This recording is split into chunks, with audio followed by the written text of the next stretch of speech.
and get your spelling of your first and last name, please, and a title, if you don't mind. Sure. Alyssa Perez, A-L-Y-S-S-A. The last name is P-E-R-E-Z. I'm a criminal law magistrate judge. I'm also an attorney. Okay. You have a prepared statement. Did you want to just kind of address that off the top, or how did you want to start? No, I mean, the statement I think is self-explanatory. I believe there are some issues that have come up regarding my various roles in the legal system. And so the issue of conflicts has come up, and I think I've addressed those in the statement. There being no inherent conflict, and I'll leave it to the Council of Judges that I understand is seeking an opinion from the county attorney regarding any other issues. So from what I understand, and please help me here to understand if I'm getting this story correct, Mm-hmm. the Council of Judges' concern is that you working as a representative for CLEAT, a magistrate judge, and also getting appointments for indigent representation Mm-hmm. could pose a conflict for the county if the indigent person feels like their interests weren't served because of your other roles. Is that accurate? I cannot speak, obviously, for the Council of Judges and what their concern was. I understand that the issue that is presented to the county attorney has nothing to do with the indigent representation, because that is a matter that has been settled already by the Commission on Judicial Conduct. There are opinions that allow for that type of representation. So with that said, it is my understanding, and you can confirm this obviously with the Council of Judges, that the issue is more on the jail magistrate position and my position as a CLEAT attorney. In my opinion, there is no broad conflict, as my statement says. There are case-by-case issues that do come up, and I always act according to the rules that govern us as attorneys. As you may be aware, as a profession, attorneys are scrutinized very, very closely, not just by the judiciary that we work under, but also the State Bar of Texas.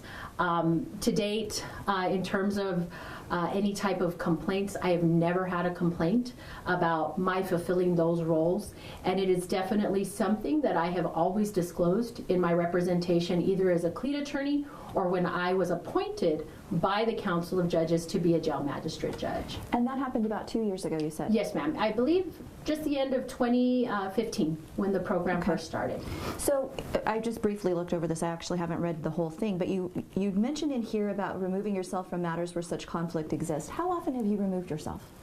It's actually more often. I couldn't give you an exact number. More so though in the context of my defense attorney role and my CLEAT attorney role, because there are instances where I do represent a CLEAT member who may be a witness in a case where I've been appointed to represent an accused. And that is pretty straightforward and clear. I almost want to say that the judges in the courthouse get a little frustrated with me because I do quickly remove myself where I see that conflict. I'll add to that even if there is an appearance of a potential conflict, for example, if the charge has to do especially with a public servant, so for example an assault on a public servant, in my opinion, irrespective of who the public servant was who might be the complaining witness, I do remove myself because I don't want there to be any issues or perception that there is some kind of bias by me in not fulfilling my duties as a defense attorney. With that said, it comes less so on the jail magistrate side. Normally, there is not a conflict with any kind of presentation. Again, that is something that the county attorney is going to be looking at, but I can only think maybe of 2 instances where there was a conflict issue at the jail magistrate court, and that had to do with the person coming into the court actually being my client. And obviously, I do not act in multiple roles. So I think that's the question is, in light of you running for the 210th right now, how you are defining these roles and how it is not a conflict. Can you maybe get into that a little bit more? How are you able to wear these different hats? Okay, you mean in the context of my campaign, or? No, I think that the reason this even came up is because you're campaigning. Otherwise, I don't know that this would have ever been kicked forth. I agree with you. If you're asking about the distinction between the three roles. Right. How is Okay. this not a conflict of interest? Because if we get technical, when it comes to the criminal cases, so a case where I would be representing an accused, a case is styled the state of Texas versus an individual. The state of Texas is not per se El Paso Police Department officer. That definitely would be a conflict if I was representing that particular officer.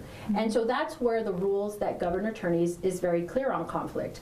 When there is a direct relation between me as an attorney and a complainant or a witness, just a general witness, and someone I'm representing, even though it's a waivable conflict by the client, by myself and the client, and even the court, which rarely happens. Most parties operate out of an abundance of caution because, as you can imagine, I myself don't want any issues of complaints, which there have been none. But those are the instances where you have to use your judgment and bring it to the attention of the client, bring it to, I mean, every client that I deal with knows what my roles are, because I was even a prosecutor before, and there have been instances where I've been appointed to represent the individual, and it turns out, you know, it's, I don't want to get too technical, but let's say a probation revocation case and the individual's in jail. Well, it turns out, lo and behold, that I actually tried that person and is convicted in jail because of me and my role as a prosecutor. Those are things where you have to bring it to their attention, because, for example, in that one instance I can think of, the individual didn't remember me. They didn't remember I was actually the prosecutor that put them away. Mm-hmm. And so in looking at the judgment, you have to do your job as an attorney, and you have to review those things. So yes, they do rely on my diligence. I am hyper vigilant about doing that, and the courts obviously are also very cautious in agreeing to remove me from those cases. So for example, in that type of situation, I file a motion to withdraw, and I tell them it's exactly because of the conflict or the perception of conflict.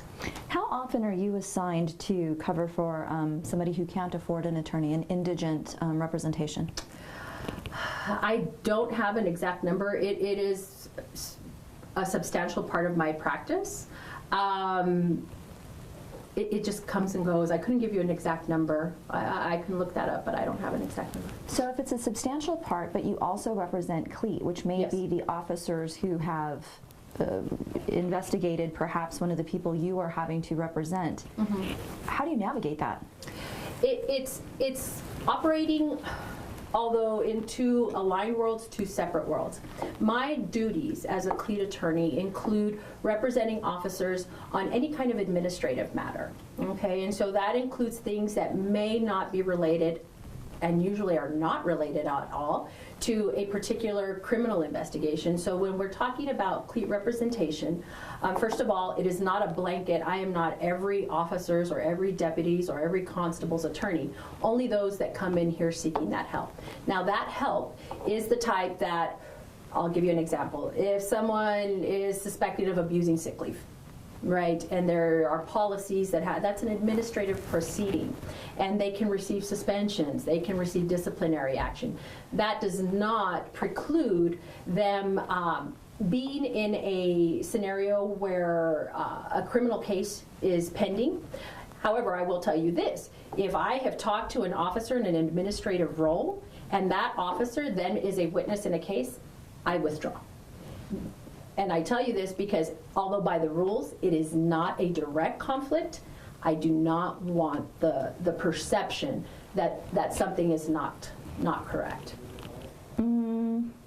So as I understand, and you may have some better insight on this from me, the Council of Judges, as you talked about, has now kind of deferred to the county attorney and is waiting for an opinion on that. Mm-hmm. Is that opinion on whether you should continue to work as a magistrate, or what exactly is that opinion seeking? Correct. My understanding is, and again, confirm with the council if you need to, but the issue that they are asking an opinion on is my position as a jail magistrate vis-a-vis my position as a CLEAT attorney. Again, there is prior review of situations like the indigent defense and being the jail magistrate, and that is permissible. There are opinions on that, but they are seeking that opinion specifically to the CLEAT JMAG position. Now, with that said, that is something that I disclosed to the council when I applied to be a jail magistrate, that any potential for conflict could come from my previous positions as a prosecutor and as my current position as a CLEAT attorney. Again, with the specifics of it being kind of a case-by-case basis. Nothing is black and white when it comes to just by virtue of the fact that I'm a jail magistrate, that impedes in any way or conflicts with my CLEAT attorney. They're both broad in some senses, but when you're actually looking for conflict, you have to look at the specifics. The last line on your statement talks about this issue kind of popping up because of your run right now. Do you think that that's how that ended up in front of the Council of Judges? You were probably aware of the blogosphere that was riling up this issue, and it did seem strange to me that although every one of the facets to this story was before the Council of Judges for over 2 years now, the timing does seem to me a little odd. I'd like to hope that none of the judiciary is acting on political motives, and I certainly hope it's not politics as usual in the courthouse.